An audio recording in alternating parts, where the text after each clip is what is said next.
Cada vez son más los investigadores que sugieren que tal vez el fenómeno OVNI no se relaciona exclusivamente con seres extraterrestres. Yo creo que hoy en día es más fácil pensar y mucho más razonable que el fenómeno OVNI no tiene tanto que ver con extraterrestres como con lo que ya está defendiendo la física teórica. Quizás uno de los abanderados sea el físico Michio Kaku, que defiende que más allá de nuestras 3-4 dimensiones, que son las que manejamos, hay más dimensiones y que en un momento determinado se pueden producir una serie de rupturas, de aperturas, de paradojas en las que algo se abre y criaturas de otras dimensiones de una forma u otra se cuelan en nuestra realidad. Existen numerosas filmaciones en donde se ven objetos voladores no identificados que parece que se están materializando en nuestra dimensión. Es decir, parece más bien un fenómeno dimensional más que extraterrestre. Desde mi punto de vista, el fenómeno OVNI tiene mucho más que ver con la existencia de inteligencias de otras dimensiones que están de algún modo contactando o interactuando con nosotros. O, ¿por qué no?, alguna clase de viajeros del futuro.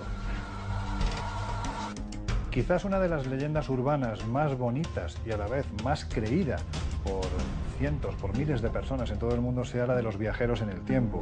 Se ha barajado la posibilidad de que el fenómeno extraterrestre realmente seamos nosotros mismos, una futura humanidad que ha alcanzado los conocimientos suficientes para viajar a nuestro pasado. Existe un arquetipo dentro de los humanoides que se llegan a ver en el fenómeno OVNI que es muy similar al de los seres humanos.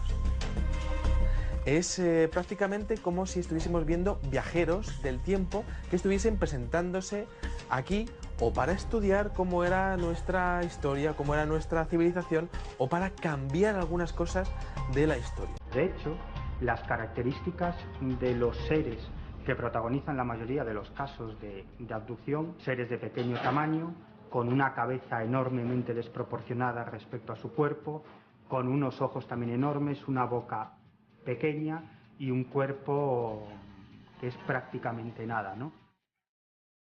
Probablemente en el futuro la constitución de los seres humanos tenderá a eso. Cada vez utilizaremos más nuestro cerebro y cada vez será menos necesario el uso de nuestro cuerpo físico, de nuestros brazos, de nuestras manos, porque cada vez hacemos menos ejercicio físico y lo que primará es el cerebro. Y hay quien dice que esos seres en realidad somos nosotros en el futuro.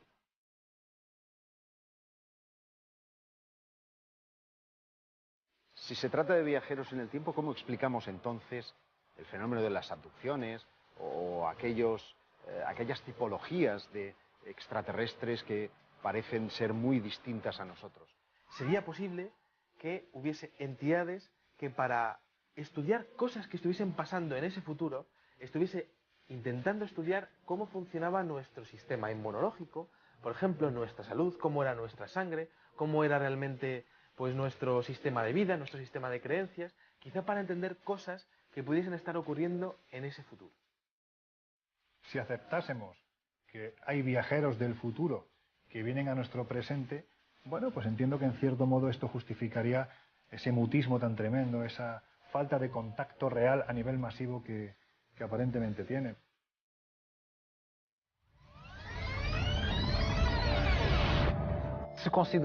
Si consideramos la hipótesis de los observadores, conseguiremos comprender el problema de esto. Aparece, desaparece, vienen aquí a observarnos y ellos mismos huyen porque no quieren tener consecuencias para el futuro. Vienen aquí a observarnos, pero quieren tener la mínima influencia para no provocar alteraciones en el paso del tiempo. No interfieren, no intervienen para evitar alterar el transcurso de la historia. No solo en el presente, sino también en su propio futuro. Es decir, los visitantes del futuro tendrían prohibido contactar con los visitadores del presente para no comprometer su propio futuro. Indudablemente el fenómeno OVNI se muestra hasta cierto punto, pero nunca existe, digamos, esa grandísima prueba definitiva. Es como si el fenómeno quisiera aparecerse solo en determinados momentos ante determinadas personas. Solo nos basta mirar hacia el sol y las estrellas para poder ver su pasado. La imagen que recibimos ha tardado en llegar desde unos minutos hasta cientos de años. Y si podemos ver luces del pasado, ¿podríamos viajar hacia él? Los científicos de la Universidad de Texas, con Frank Tipler a la cabeza, determinaron que sí era posible y desarrollaron un modelo matemático para poder hacerlo. El problema está en la cantidad de energía necesaria para poder llevar a cabo una experiencia de ese tipo. El viaje en el tiempo es absolutamente posible. De hecho, todos nosotros estamos viajando constantemente hacia el futuro. La gran pregunta no es el viaje al futuro. La gran pregunta es el viaje al pasado. Tal vez exista la posibilidad de que la pregunta en sí tal vez tenga que ser reformulada o vista desde otro prisma. Es decir, si lo que nosotros entendemos como tiempo existe como realidad o es simplemente el producto de nuestra percepción de aquello que nosotros llamamos realidad. Según la teoría de la relatividad, si yo estoy aquí y veo pasar un rayo de luz, yo sé que este ha sido emitido en un momento y en un momento inmediatamente posterior ha sido absorbido. Pero para el observador del rayo de luz no ha pasado el tiempo entre ignición y absorción. O sea, que el tiempo es completamente relativo al observador. Desde el punto de vista de la física teórica, el viaje en el tiempo es posible. Otra cosa es que, desde el punto de vista práctico, tengamos la tecnología, el conocimiento adecuado y, sobre todo, que nosotros físicamente, como entidad biológica, podamos soportar un viaje de esas características. Recientemente, unos científicos eran capaces de trasladar una partícula a 3 metros de distancia de forma instantánea. Y lo mismo podrían hacer viajando en el tiempo. Lo que no sabemos es si un organismo complejo sería capaz de aguantarlo, pero sí al menos que ese traslado es posible. Un viaje en el tiempo con entes biológicos, con la tecnología de que disponemos hoy en día, claramente creo que no es posible. Ahora bien, la tecnología avanza continuamente. Y por tanto, aquella de la que dispongamos de aquí a 100 años, probablemente vaya a ser muy diferente a la de hoy. Estoy convencido de que en un primer momento mandaremos a elementos microscópicos, ¿no? Mucho más difícil sería que entidades biológicas como nosotros pudiese viajar a ese pasado o ese futuro. En el fondo, también estamos tocando otro tema que tiene mucho que ver con los viajes en el tiempo, que es la teleportación. Actualmente se están teletransportando pues una serie de paquetes de información, incluso información molecular, ¿no? Pero esto es la primera puerta para la teleportación de elementos físicos. Y esto sería el primer paso para los consiguientes viajes en el tiempo. En 1895, H.G. Wells, con su obra La máquina del tiempo, inicia un fascinante debate acerca de la posibilidad de crear ese fabuloso ingenio. Estoy absolutamente convencido que dentro de 1 o 2 siglos, si no nos hemos autodestruido y el planeta ha saltado por los aires, existirá esa tecnología para realizar viajes en el tiempo. Todo depende de aquello que nosotros no conocemos, que es la estructura de nuestro espacio-tiempo. Si tomamos un observador que se desplaza relativamente hacia otro observador cualquiera, se produce un movimiento en el espacio-tiempo que va a tener una línea en el universo. Si estas líneas del universo son siempre abiertas, entonces no es posible volver al pasado. Si imaginamos ahora que en vez de ser abierta es cerrada, como una circunferencia, entonces imaginemos que yo tengo la circunferencia aquí. Este punto, relativo a este, ¿es el pasado o es el futuro? Si yo miro de aquí a aquí, es pasado. Pero si yo miro de aquí para allá, es futuro. Por eso todo depende de una estructura espacio-tiempo, y eso es algo que desconocemos. Para poder fabricar una máquina del tiempo y viajar en el tiempo, la receta no es muy complicada. Solo necesitamos un agujero de gusano. Un agujero de gusano no es más que un tubo que conecta diferentes partes del espacio-tiempo, de esa superficie encima de la cual estamos nosotros, que son las 4 dimensiones espaciotemporales, y que sea un tubo estable y que uno de esos extremos lo podamos mover. Resulta que si movemos a altas velocidades, la relatividad especial nos dice que el tiempo en el extremo que viaja muy rápido se ralentiza. Por lo tanto, si mandamos un extremo a hacer un viaje y luego volver, resulta que los relojes de un extremo marcarán pues que han pasado 10 horas, mientras que nuestros relojes han pasado 10 años. Por lo tanto, a través de ese túnel podremos viajar ese lapso de tiempo. Es decir, desde un extremo estaremos, pues imaginemos, en el año 2100 y en el otro estaremos en el año 2110. Podremos viajar de un punto al otro. La cuestión es ser capaces de fabricar eso. Parece claro que si nuestros visitantes fueran seres de otros mundos, no sería difícil imaginar unas cuantas razones que justificasen su largo viaje. Pero, ¿qué interés tendrían unos seres procedentes del futuro? Caben dos posibilidades. Una, que vengan a alterar pequeñas cosas para preservar su medio ambiente en el tiempo del que ellos viajan, o que incluso puedan venir a advertirnos de ciertas políticas o acciones que el hombre está llevando a cabo para que no les afecte en un futuro más o menos lejano. Esos viajeros del futuro podrían estar viajando por intereses tanto científicos como atmosféricos, genéticos y también a nivel emocional. Yo te diría que la curiosidad, que es lo que ha movido a los humanos durante toda la historia. El saber qué ocurrió en el lugar del que nosotros venimos. Es decir, algo así como si yo te preguntara, ¿te gustaría viajar a la época en la que Colón decidió descubrir América o en la que murió Jesucristo? Pues eso, es decir, la curiosidad, el saber más, simplemente eso.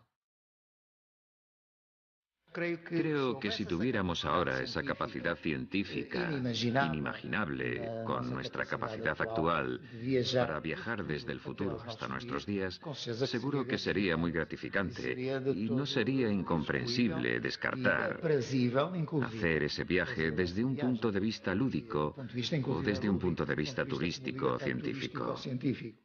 Sería tal vez interesante, en esa exclusión desde el punto de vista turístico o científico, analizar desde la perspectiva del futuro la situación de nuestro presente, para que nuestros descendientes verificaran con sus propios ojos la vida de sus antepasados, sus limitaciones, sus dudas, sus temores y sus miedos. Cabe la posibilidad de que en un futuro la civilización humana se encuentre en aprietos y se vea abocada a viajar al pasado para hacer los ajustes y transformaciones que afecten a la viabilidad de su civilización.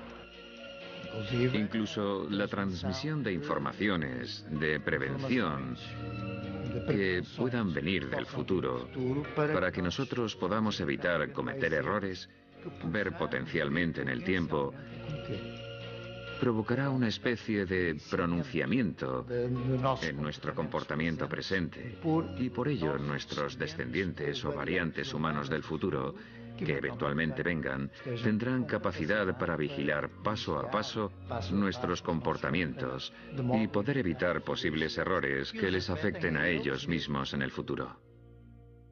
Todo en la naturaleza obedece a unas determinadas leyes que rigen su funcionamiento.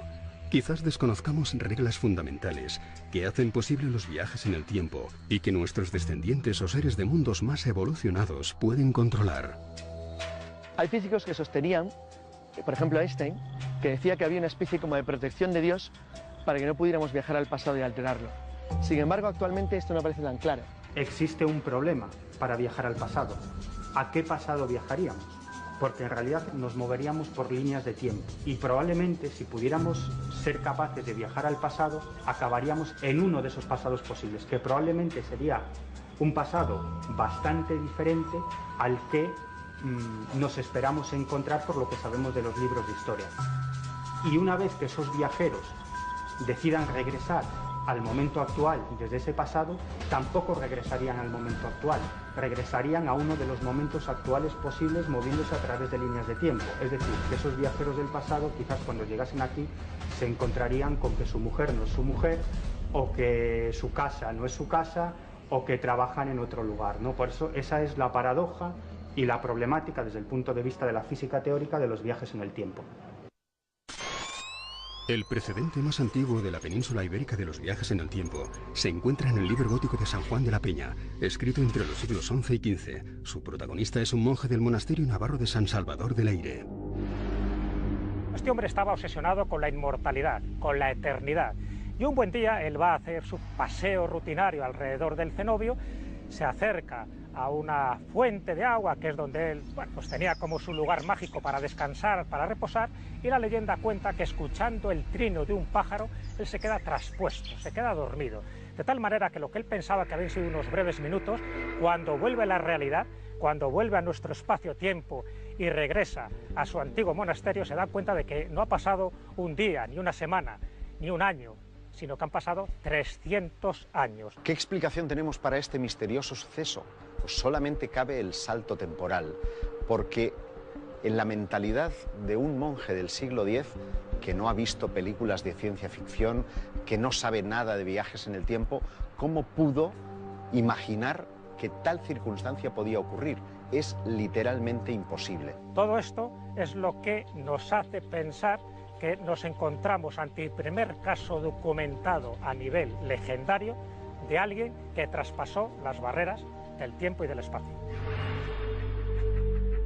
Hay otros precedentes de escamoteos temporales, como el que protagonizó un soldado español en Manila, Filipinas, en octubre de 1593, cuando se vio súbitamente teletransportado a la Plaza Mayor de México, dando el alto con su arcabuz y con su uniforme a las personas que estaban allí. Esto motivó que se le abriera un proceso inquisitorial en el que él daría un dato que comprobaría la certeza de su aventura, y es la decapitación del virrey de España en Manila, que en este caso se tuvo noticias 3 semanas más tarde, que es el tiempo que se tardaba en recorrer un barco las 8.000 millas náuticas de distancia. ¿Cómo pudo saber ese soldado ese acontecimiento en el caso de que no hubiera sido teletransportado en el tiempo?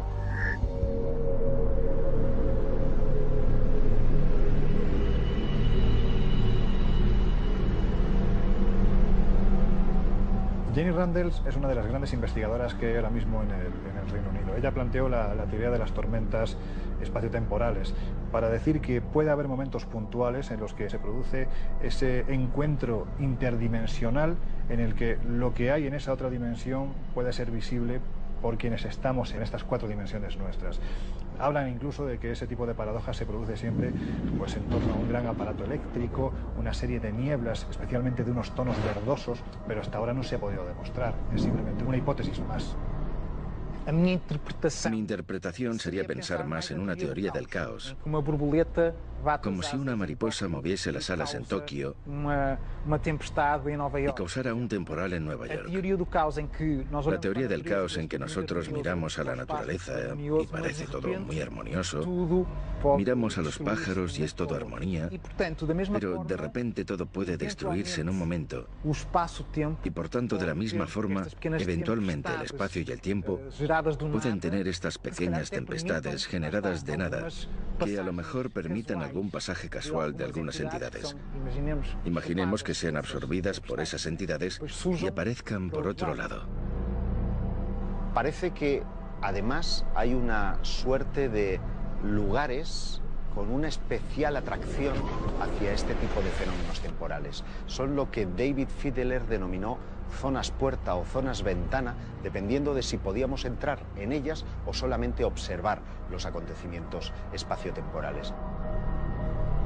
Lugar donde siempre se ha citado la posibilidad de que pueda haber una de estas puertas en el tiempo es el célebre Triángulo de las Bermudas, ¿no? Donde más paradojas, entre comillas, de este tipo se han podido producir, siempre atendiendo a las desapariciones de aviones y barcos que allí se han desarrollado. Por ejemplo, el célebre vuelo 19, el de los Avengers, son 5 aviones que en el año 1945 desaparecen en extrañas circunstancias y no se ha vuelto a saber absolutamente nada de ellos. ¿Se fueron a otra dimensión? Pues ante la falta de explicaciones puede ser una más.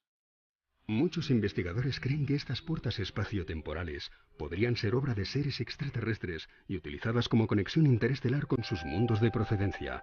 A través de ellas, podrían acceder a nuestro planeta y capturar personas y objetos terrestres para su estudio. Esvedra, por ejemplo, en las Baleares o Montserrat, que es visitado por miles de personas cada año, parece condensar una cantidad inusualmente anómala de fenómenos extraños. Entonces, todas estas cuestiones que determinan que un lugar se convierta de repente en algo parecido a una puerta que se abre hacia algo que no conocemos, desde el punto de vista de la física, es absurdo. Pero para alguien que analiza las leyendas, la historia del folclore, no hace falta ser un genio para darse cuenta que eso no es casual.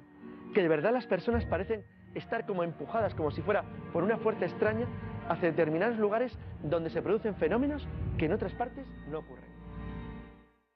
Otra de las zonas más propensas a esta serie de fenómenos es la Musara, en la provincia de Tarragona.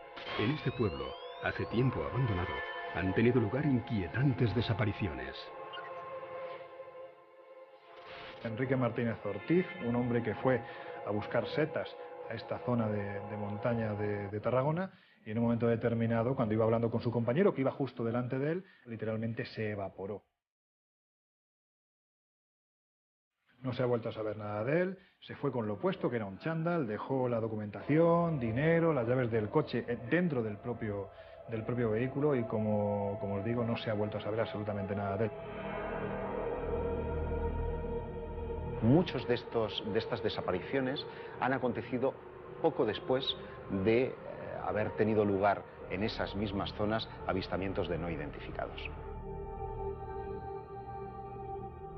También tenemos quizás otra de las historias más llamativas que se produjeron en este lugar, es la protagonizada por Carlos Estaller, que bueno, circulaba por esta zona de alta montaña y en un momento determinado entró en una especie de estado de somnolencia. Y cuando despertó se encontraba junto a la central nuclear, que está varios cientos de kilómetros más lejos. Lo que pasa es que había transcurrido un tiempo muy limitado, apenas 40 minutos. 40 minutos no es suficiente para recorrer este territorio. En la Musara, el tiempo y el espacio parecen entremezclarse de una forma extraordinaria hasta crear bucles que nos conectan con otros universos. Se habla, por ejemplo, de una ciudad que se encuentra en otro plano, en otra dimensión, a la que llaman Villa del Seis, Villa del Cis. La cuestión es que hay una masía justo a la entrada de este despoblado, junto a la cual hay una piedra. Si tú saltas la piedra, lo que dice la tradición es que vas a parar a Villa del Cis. Yo no sé hasta qué punto esta leyenda tiene visos de realidad, pero lo que sí es cierto es que el elevado número de desapariciones que se han producido allí, por lo menos da que pensar.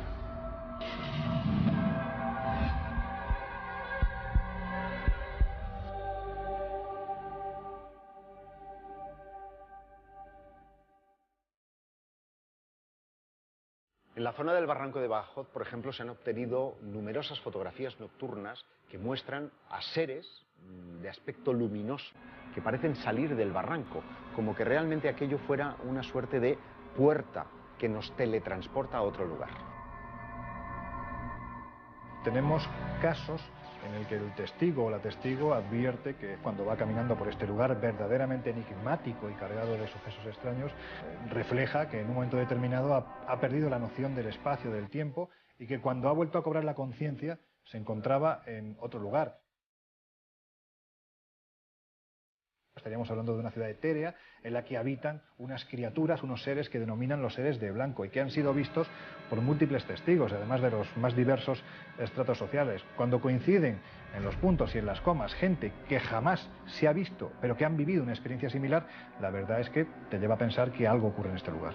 Es posible que las hipótesis de los visitantes de otro tiempo y de otros mundos a través de puertas interestelares ya no nos parezca tan remota. Pero llegados a este punto, se nos abre una nueva posibilidad aún más fascinante, y es que el lugar o el tiempo de donde proceden no estuviera en nuestro universo. Parece que efectivamente la hipótesis de que hayan universos paralelos al nuestro que están conviviendo en este mismo espacio es perfectamente plausible. De hecho, la física cuántica está hoy en día trabajando en esa posibilidad, la de que bajo diversas circunstancias esos universos establecerían una suerte de agujero de gusano que comunicaría eventualmente ese paso entre universos. Lo que dice aquí la mecánica cuántica es que si un sistema físico puede tener diferentes futuros, resulta que tiene una probabilidad de que ocurra cada uno de ellos. Y el que ocurra uno o ocurra otro simplemente depende del azar. Y esto pues da lugar, obviamente, a mucha ciencia ficción, pero también da lugar a pensar que podría haber infinitos universos donde en cada universo estemos nosotros con diferentes historias, diferentes futuros, dependiendo de cada una de las decisiones que hayamos tomado a lo largo de nuestra historia. Es decir, que si tenemos que tomar la decisión A o la B, en un universo tomamos la A, en el otro tomamos la B y tenemos vidas diferentes, paralelas diferentes. Si atendemos a la teoría de los multiuniversos, yo parto de la idea de que tenemos que diferenciar que una cosa es precisamente la posibilidad de que existan múltiples universos y luego otra cosa es que existan múltiples dimensiones. Quizás eso es más cercano a lo nuestro. Decía el poeta Eluard que hay otros mundos pero están en este. Y yo creo que cuando decía eso se estaba basando precisamente en esas otras dimensiones que conviven junto a la nuestra, que en momentos puntuales se produce una paradoja que nos permite a nosotros ver e incluso a ellos interactuar con lo que hay en nuestras cuatro dimensiones. Para describir el universo utilizamos la teoría de la relatividad general de Einstein, que toma la gravedad como la principal fuerza que actúa sobre los cuerpos celestes. Pero a la hora de estudiar el mundo microscópico usamos la mecánica cuántica. Surge entonces una nueva concepción de la estructura de la materia, la teoría de cuerdas. ¿Qué viene a decir la teoría de cuerdas? Que la esencia de la materia no son partículas subatómicas, sino que nuestros aparatos tecnológicos captan una u otra partícula subatómica, pero no existirían como tal. ¿Qué sería la materia? Por decirlo de algún modo, una especie de cuerda vibrante, que dependiendo de su modo de vibración, nuestros aparatos captarían una u otra partícula. Pero hete aquí lo interesante. Esa cuerda vibrante, la esencia de la materia, tendría que moverse en toda una serie de dimensiones espaciotemporales, de 10 a 26 dimensiones espaciotemporales. Es decir, que para validar la física cuántica actual tendríamos que aceptar la existencia de otras dimensiones espaciotemporales, lo cual abre la puerta a la existencia de esos universos paralelos. No creo que los ovnis sean naves extraterrestres que lleguen a este planeta en una misión exploratoria. Tiendo a pensar que tiene más que ver con inteligencias de otras dimensiones que de algún modo están interaccionando con los seres humanos desde el principio de los tiempos. Hace poco aparecieron las primeras pruebas científicas de la posible existencia de otros universos. En el año 2013 el telescopio espacial Planck capturó una imagen de la radiación cósmica de fondo del universo, es decir, el eco cósmico del inicio de nuestro universo.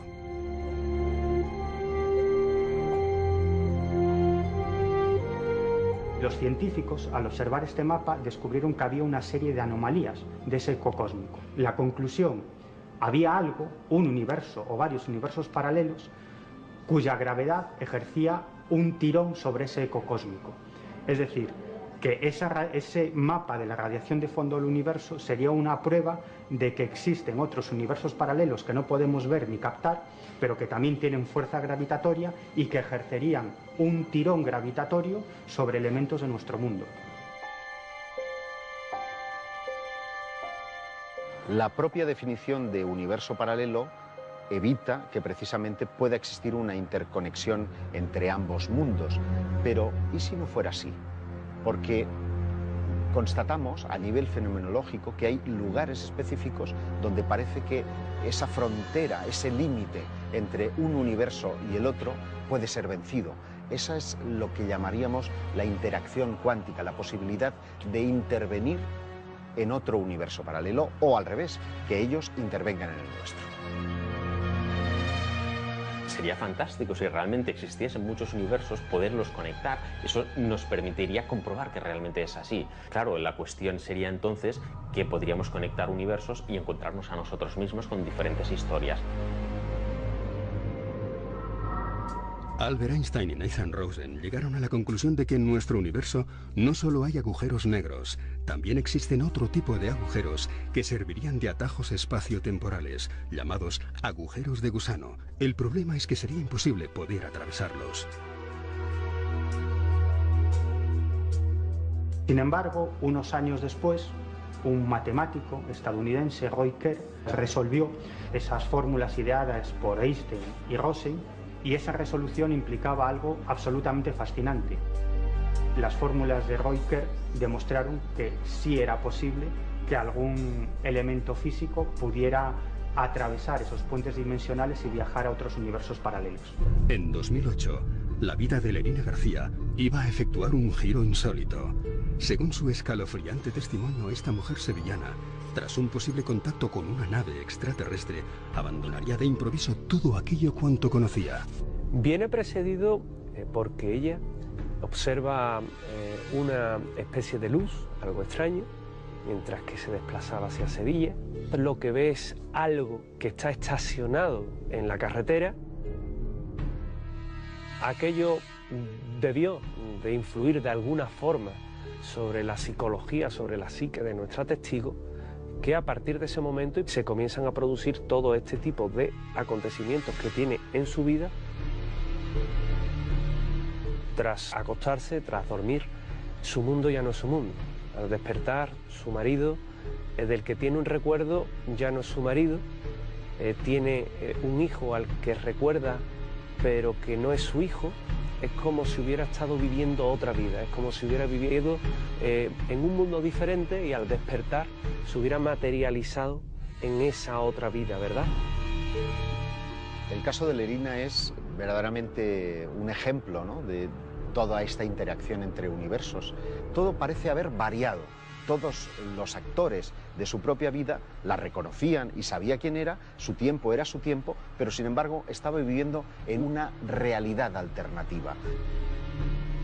Cuando se habla con ella, hoy día sigue sin estar convencida de que su vida actual sea la que realmente tiene. Es un fenómeno, es un suceso absolutamente inexplicable y asombroso.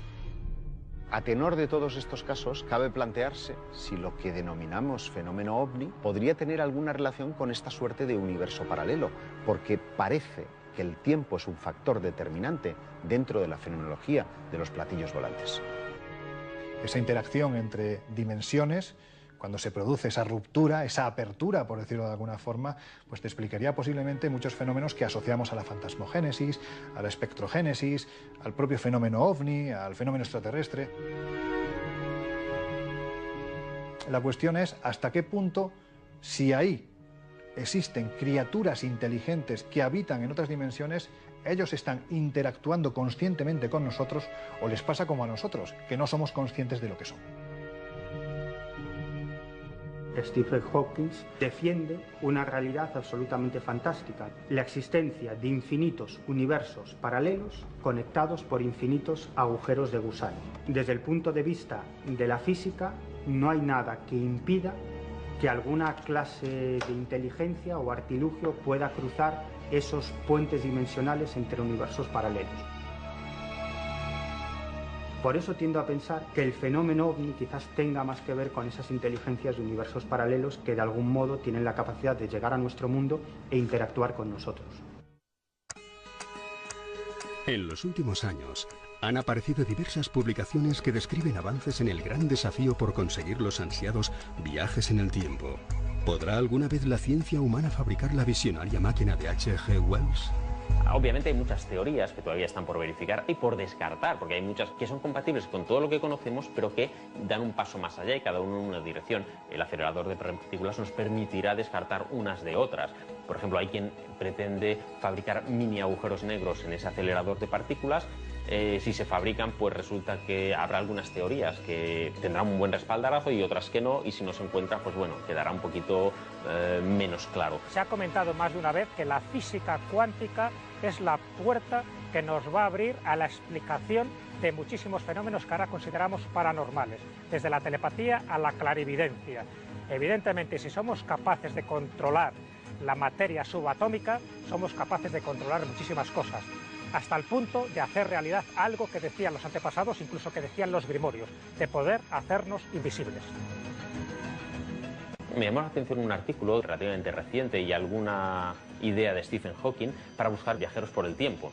Resulta que Stephen Hawking montó una fiesta en su casa para viajeros por el tiempo, pero para demostrar que solo iban viajeros por el tiempo envió la invitación después de haber celebrado la fiesta y nadie se presentó a su fiesta. Obviamente, claro, parece muy fácil, pero lo hizo, con lo cual pudo descartar que haya o que él no haya sido capaz de encontrar viajeros por el tiempo. En los años 50, el sacerdote benedictino Marcello Ernetti causó un gran revuelo al afirmar que poseía un artilugio que podía captar imágenes del pasado. El cronovisor del padre Ernetti daba la sensación de que por fin, alguien había hecho el invento del siglo, ¿no? Que era poder trasladarse ni más ni menos que al pasado, incluso pues para rememorar los momentos de la pasión y muerte de Jesucristo. Solo hay un pequeño defecto en esa teoría, que la prueba del delito en este caso, que es el cronovisor, nadie lo ha visto, ha desaparecido, dicen que fue destruido, pero es cierto que muchísimos casos y teorías, incluso de crononautas, sí se han justificado como posibles viajeros del tiempo, pero siempre, como pasa con las leyendas urbanas, nos falta el elemento clave, la prueba definitiva, para demostrar que esto es cierto. El 13 de enero de 1956, en el estado de Michigan, Morris K. Jessup recibe una carta que iba a cambiar drásticamente su vida. El mensaje decía que 12 años atrás la Armada estadounidense había realizado un sorprendente y trágico experimento en Filadelfia.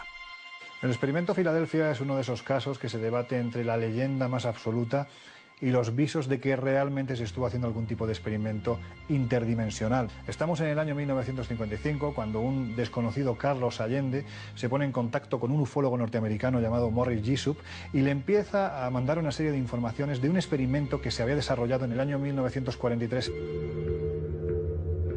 Dentro del proyecto Arcoiris, un proyecto ultrasecreto, el gobierno de los Estados Unidos quería experimentar la invisibilidad sobre uno de sus barcos, el US Eldridge. En concreto, se denominó Experimento Filadelfia y consiguió un efecto perverso, porque en lugar de invisibilidad, lo que consiguieron fue teletransportar ese destructor de la Marina estadounidense hasta Norfolk, y el experimento se estaba desarrollando en Filadelfia.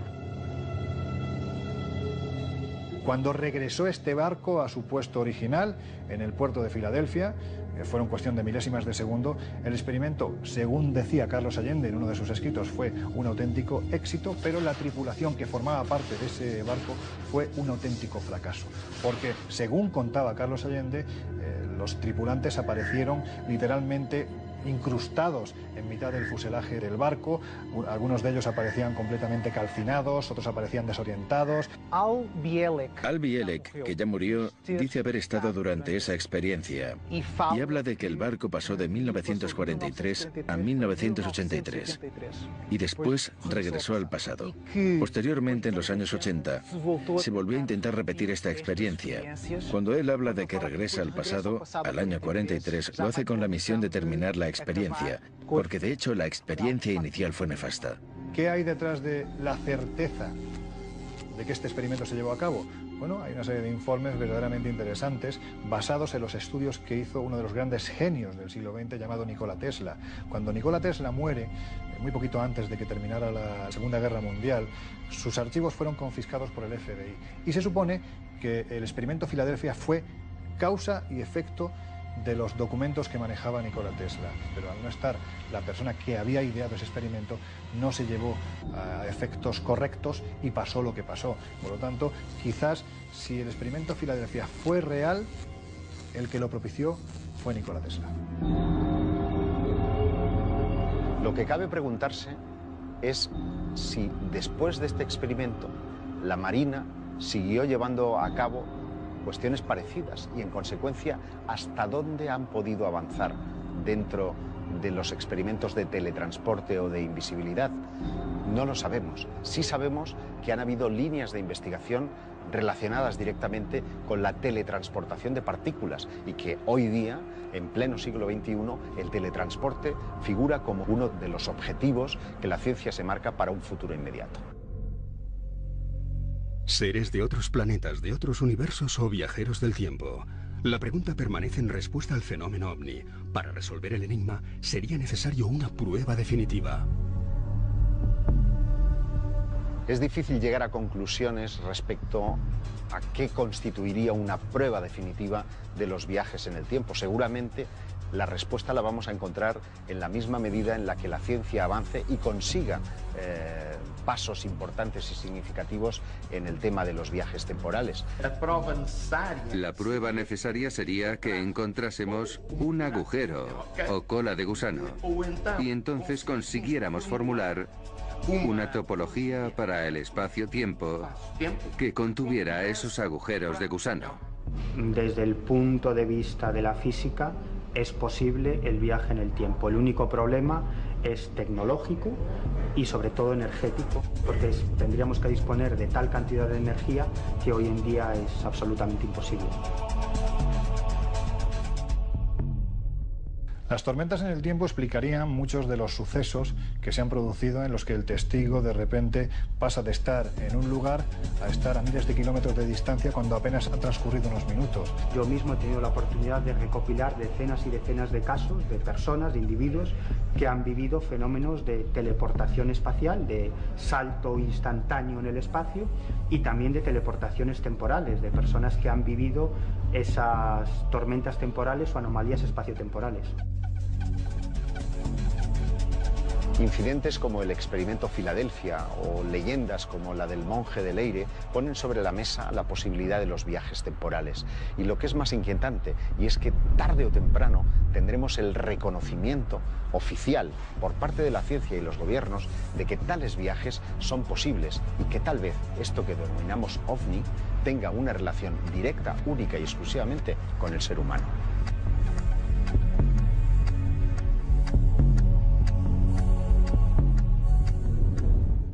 Desaparecen, vienen aquí a observarnos y ellos mismos huyen porque no quieren tener consecuencias para el futuro. Vienen aquí a observarnos, pero quieren tener la mínima influencia para no provocar alteraciones en el paso del tiempo. No interfieren, no intervienen para evitar alterar el transcurso de la historia. No solo en el presente, sino también en su propio futuro. Es decir, los visitantes del futuro tendrían prohibido contactar con los visitadores del presente para no comprometer su propio futuro. Indudablemente el fenómeno OVNI se muestra hasta cierto punto, pero nunca existe, digamos, esa grandísima prueba definitiva. Es como si el fenómeno quisiera aparecerse solo en determinados momentos ante determinadas personas. Solo nos basta mirar hacia el sol y las estrellas para poder ver su pasado. La imagen que recibimos ha tardado en llegar desde unos minutos hasta cientos de años. Y si podemos ver luces del pasado, aquellas tipologías de extraterrestres que parecen ser muy distintas a nosotros. Sería posible que hubiese entidades que para estudiar cosas que estuviesen pasando en ese futuro, estuviese intentando estudiar cómo funcionaba nuestro sistema inmunológico, por ejemplo, nuestra salud, cómo era nuestra sangre, cómo era realmente pues nuestro sistema de vida, nuestro sistema de creencias, quizá para entender cosas que pudiesen estar ocurriendo en ese futuro. Si aceptásemos que hay viajeros del futuro que vienen a nuestro presente, bueno, pues entiendo que en cierto modo esto justificaría ese mutismo tan tremendo, esa falta de contacto real a nivel masivo que aparentemente tiene.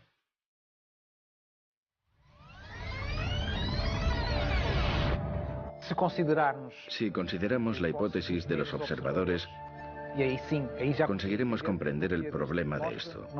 Aparece algunas cosas de la historia. De hecho, las características de los seres que protagonizan la mayoría de los casos de abducción, seres de pequeño tamaño, con una cabeza enormemente desproporcionada respecto a su cuerpo, con unos ojos también enormes, una boca pequeña y un cuerpo que es prácticamente nada, ¿no? Probablemente, en el futuro, la constitución de los seres humanos tenderá a eso. Cada vez utilizaremos más nuestro cerebro y cada vez será menos necesario el uso de nuestro cuerpo físico, de nuestros brazos, de nuestras manos, porque cada vez hacemos menos ejercicio físico y lo que primará es el cerebro. Y hay quien dice que esos seres, en realidad, somos nosotros en el futuro.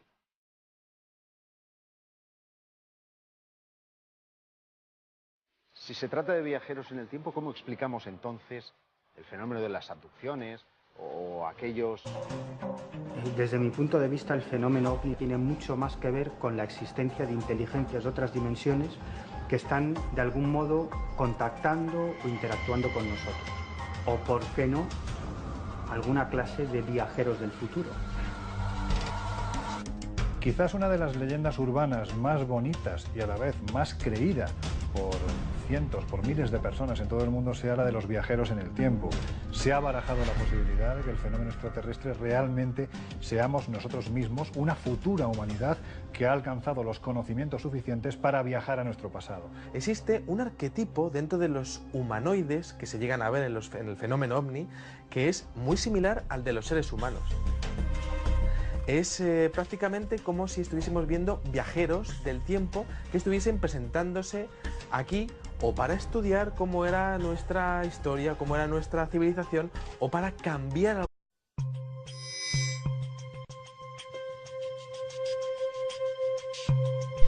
Cada vez son más los investigadores que sugieren que tal vez el fenómeno ovni no se relaciona exclusivamente con seres extraterrestres.